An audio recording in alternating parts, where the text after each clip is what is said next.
All right, well, welcome to this lecture where I'm going to be covering confidence intervals as part of our series on summary statistics, specifically in the area of inferential statistics. Now, the 95% confidence interval is one of the most common metrics that we pair with the p-value and effect size for the completeness and overall interpretation of the results. Now, if that seems a little confusing or scary, don't worry, I'm gonna make it easy, but it is also part of a series that we're doing, okay, to make it easy. Now, I'm Dr. Busti, your faculty and host on This Is Why, a show that helps healthcare professionals transform the medical knowledge from what to why. Because when we know why we do what we do in the proper context of the evidence, it really changes the how, and that changes everything about those decisions that we make every day.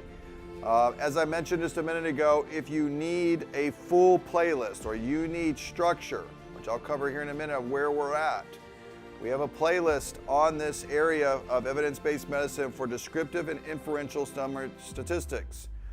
Okay, you can see those on YouTube, but also at thisiswhy.health. And remember, this stuff is relevant for not only board exams, and not only for people doing research, especially early on in your career if you're not familiar with some of the techniques, but it's most important for all of us who are expected to read the literature for lifelong learning, okay? And also, this particular topic on confidence intervals typically follows the review on what a p-value is and what it's not, okay? And again, if you need that, so you put the two together is the best way to utilize this particular topic. All right, so now orienting us where we are in the series. So part one, before the study starts by a researcher, they're supposed to do that. Part two, at the completion of the study, this is the analysis, and that's where we're at. Part three of our series is really geared towards diagnostic tests. Now, going back to part one, before the study starts, that's our statistical analysis plan. Again, deciding what is our null and alternative hypothesis. How many groups are we going to have? Okay. What type of data am I dealing with? Is it nominal, ordinal, continuous? That reflects our endpoint. What's the question? It goes back to the null. Again, we have lectures on all those topics if you need them. Now, if you are considering analysis, right, then you have to decide, is it parametric analysis or non-parametric analysis? Do I anticipate? If you're going to do inferential statistics, which is where we're at today, right now, you have to consider alpha values, one-sided, two-sided, power analysis to determine that sample size and where the level of significance is going to be. Now, we are in part two. So the study was done by the researcher, right? And now they're doing summary statistics of the results. And that's broken down into our descriptive statistics and our inferential statistics. In inferential statistics, we are right here. We're covering the 95% confidence interval. But remember, it's in the context of other metrics or things that we report in inferential statistics, that p-value, the effect size, or that you are reading yourself and doing in real time, which is not really that hard to do. Okay, so what is a confidence interval? I mean, what does it really tell us? Why do we reveal that? Okay, so think about repeating a study under these sort of, if you could do it under perfect ideal conditions, which unfortunately doesn't exist, the theoretical, okay, where no random error is happening.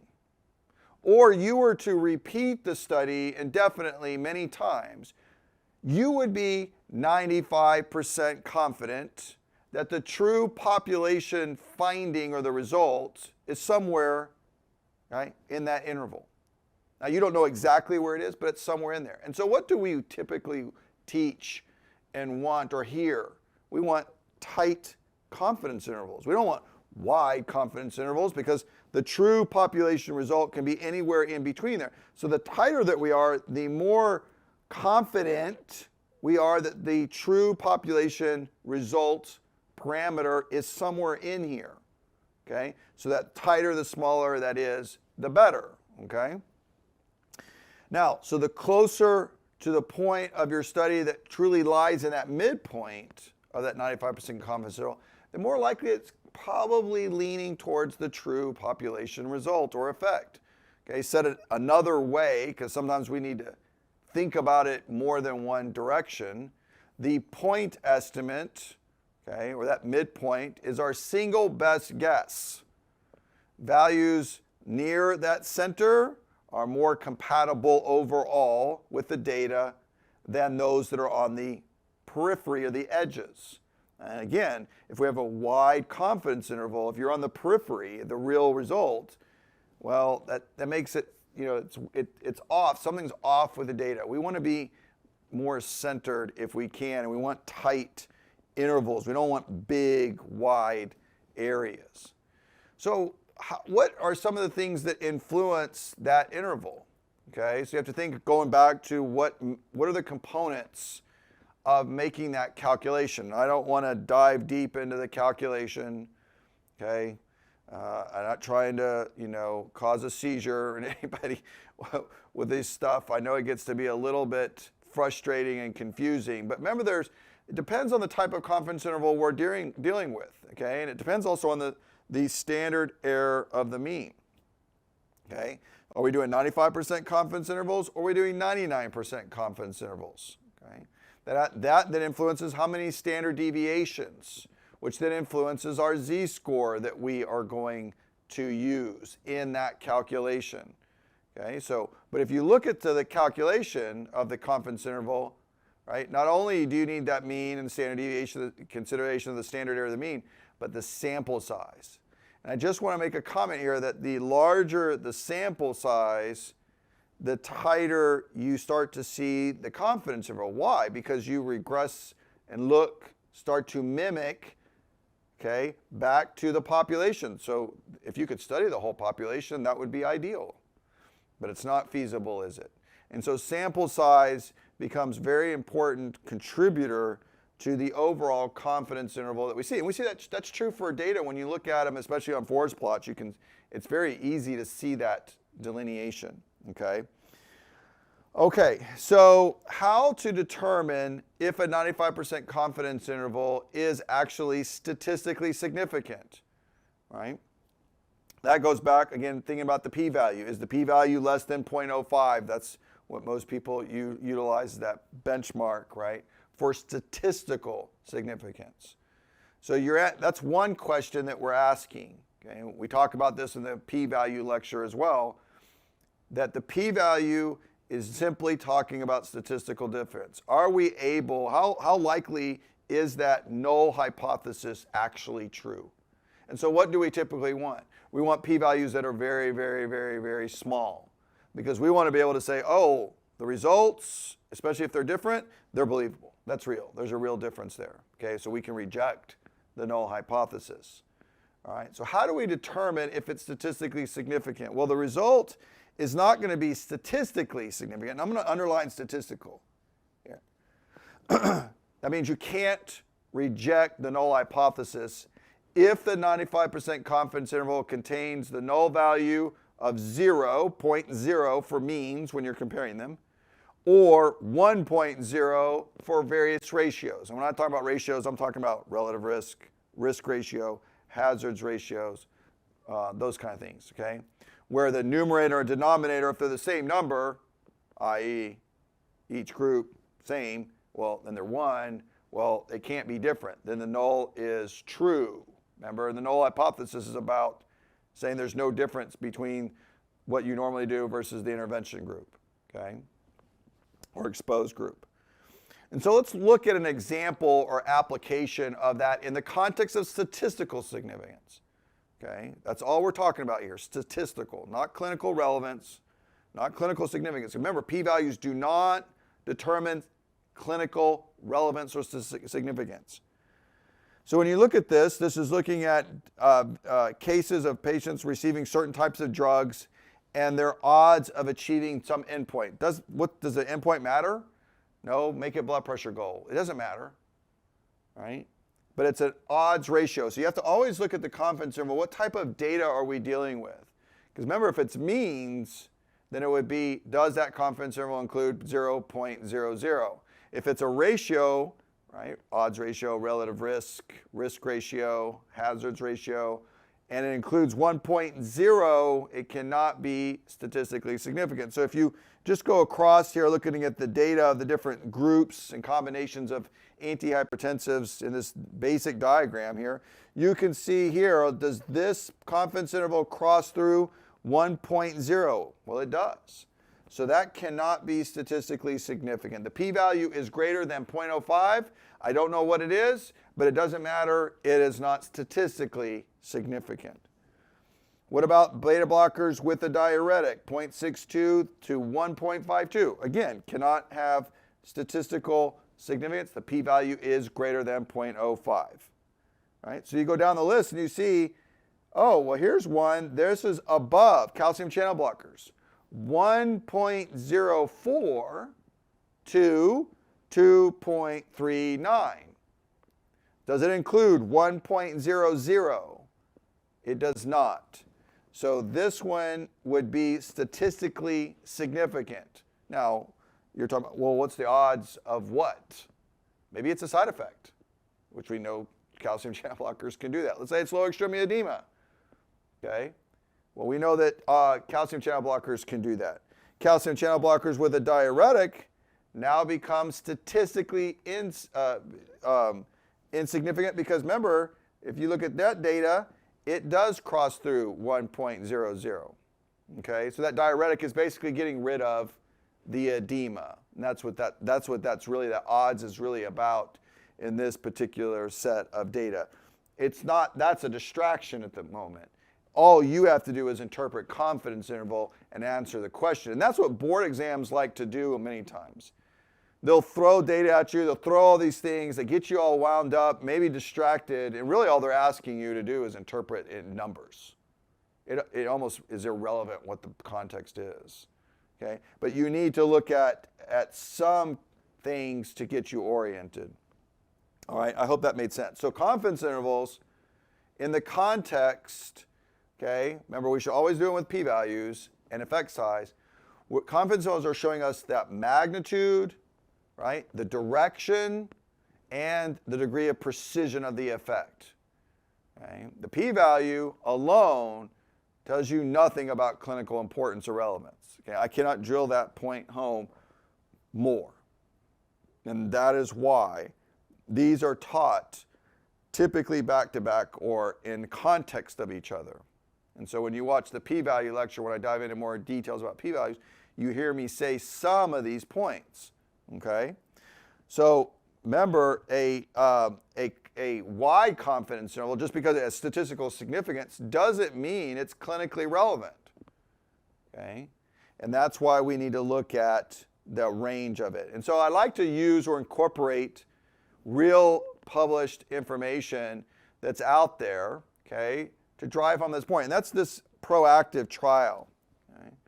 Now, this was a study looking at the secondary prevention of macrovascular events in patients with type 2 diabetes, okay, who were being given pioglitazone. Okay? So it was a randomized controlled trial published in The Lancet 2005.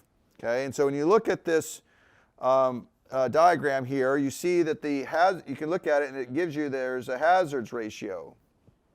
The red line represents, and I know that those of you on the podcast can't see this, but it's basically two lines and they're starting to divert away, right, in a graph, okay? And the y-axis is the proportion of events. The x-axis is the time from randomization.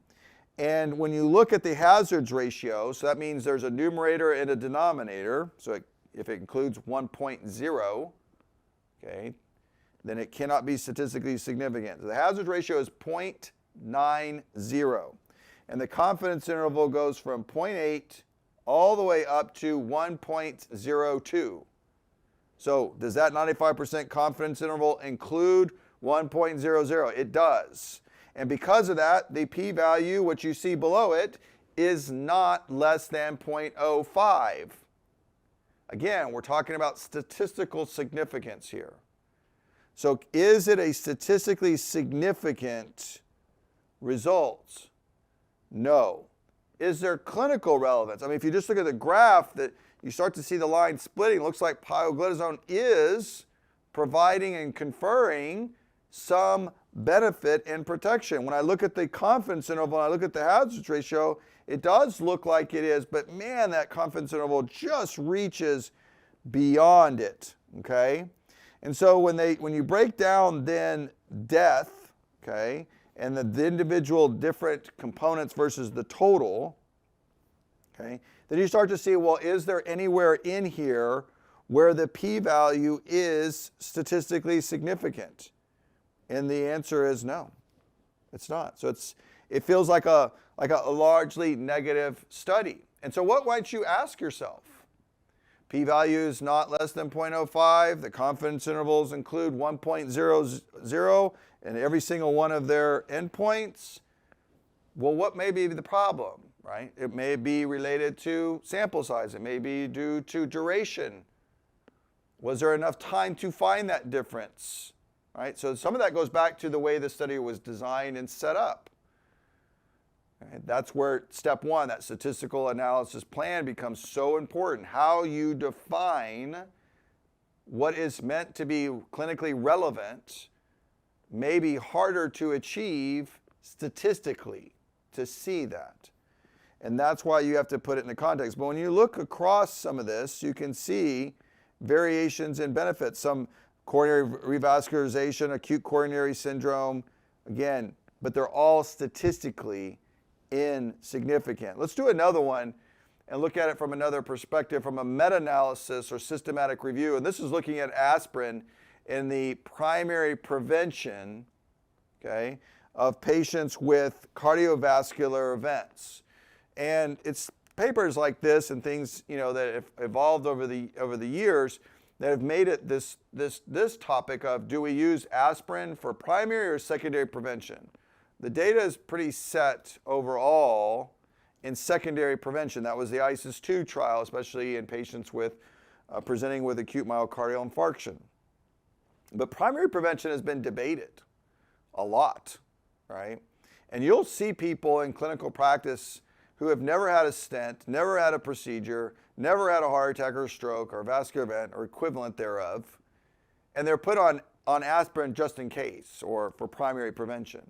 And so where does some of that come from? Well, this is a meta-analysis, again, published in American Journal of Cardiology 2006. And you might say, okay, that's old, who cares? Well, it actually still creates the basis for some of the problem, right?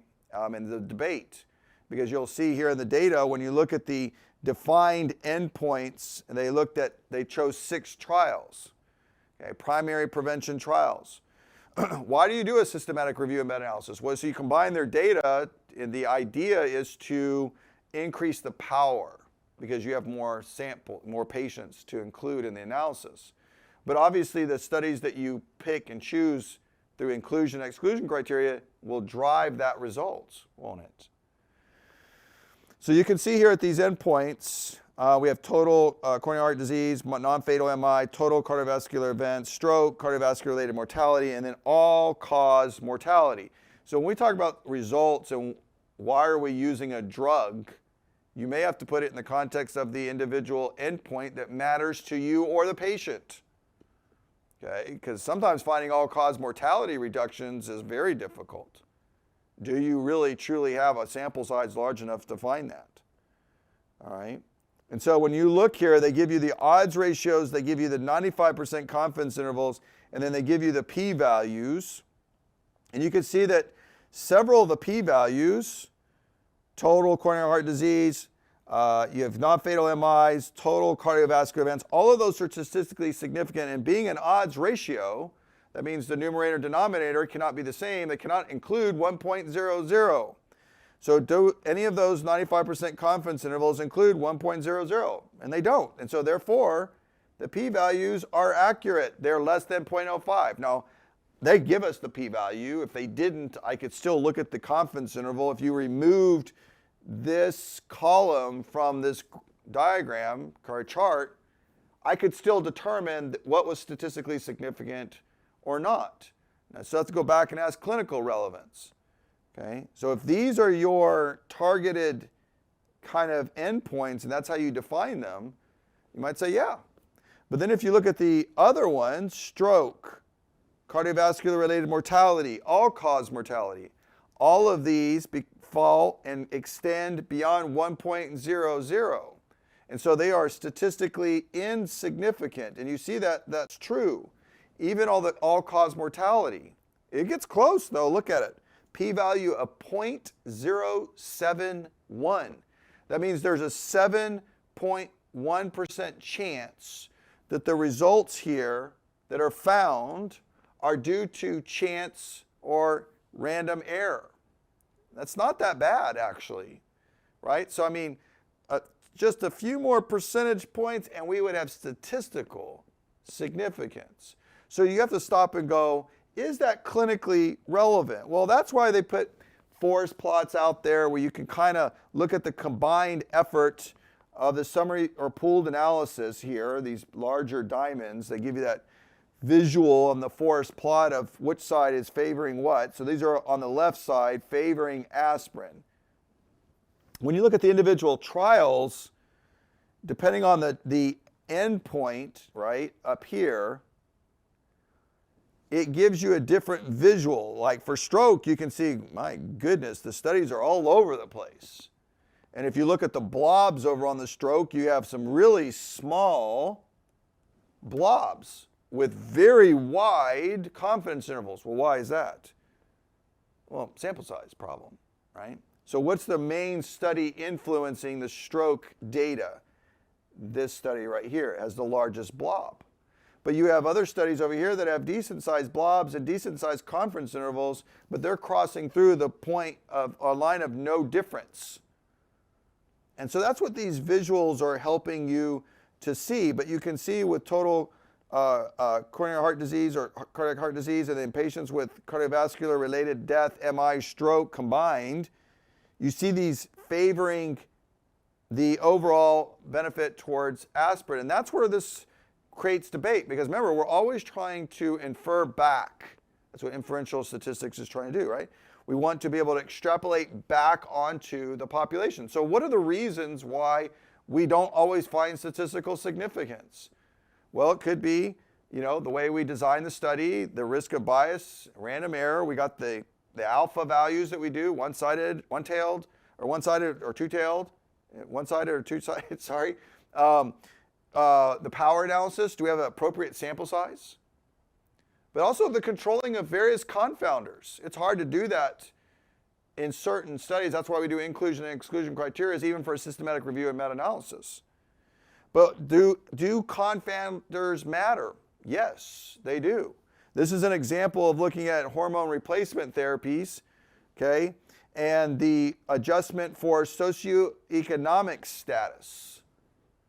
When you don't adjust for it, okay, you see that the data tends to fall on an odds ratio, in this case, a relative risk that's less than 1. Some of those data points being statistically significant, right?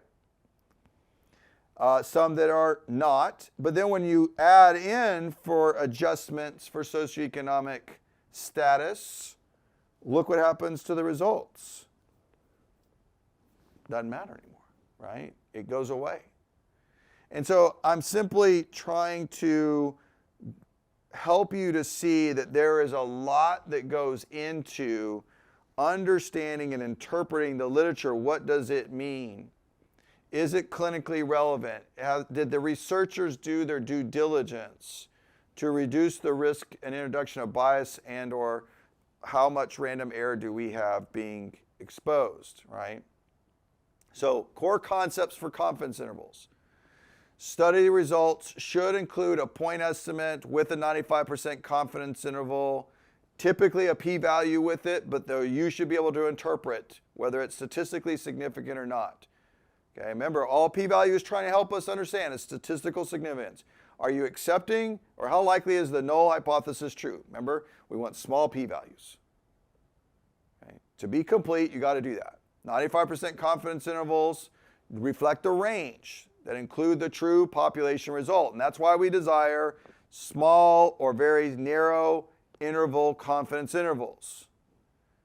Okay? Now, when you're assessing and interpreting those confidence intervals, if that includes a ratio, odds ratio, hazards ratio, relative risk, risk ratio, then remember, if it includes 1.00 in that interval, it cannot be statistically significant. It still might have clinical relevance, and again, open to debate, right? If you interpret p-values correctly and understand what they tell you, what they don't tell you. But remember that small sample size, remember it makes a wider confidence interval. I showed you an example of that in one of the analysis where the blob is really small. The small blob reflects the sample size. So large sample size help us narrow in on the confidence interval. Small sample size make them wider. Smaller sample size also run the greater risk of not achieving sufficient power to find the result if in fact it's actually there. All of those things, guys, go into our ability to properly interpret. And that's why we don't all agree. That's why there's debate. That's why when guideline committees change out, sometimes recommendations change. The way we use and interpret or what type of data is acceptable will shift. So I hope you found this to be helpful. I hope it cleared up a few things. If you're still not fully clear, maybe watch it again. Put it in the context of the other components of summary statistics and inferential statistics as it relates to this particular playlist, because that together builds the foundation. But I hope that you found it to be helpful. I'm Dr. Busti, and thank you so much for joining us. If you're enjoying this content, please leave us a comment. If there's something you want to contribute, please put that note in. We'd love to all learn from each other, okay? And please give us a like and subscribe to the channel. It helps to support us doing this and providing this kind of content for you. Take care.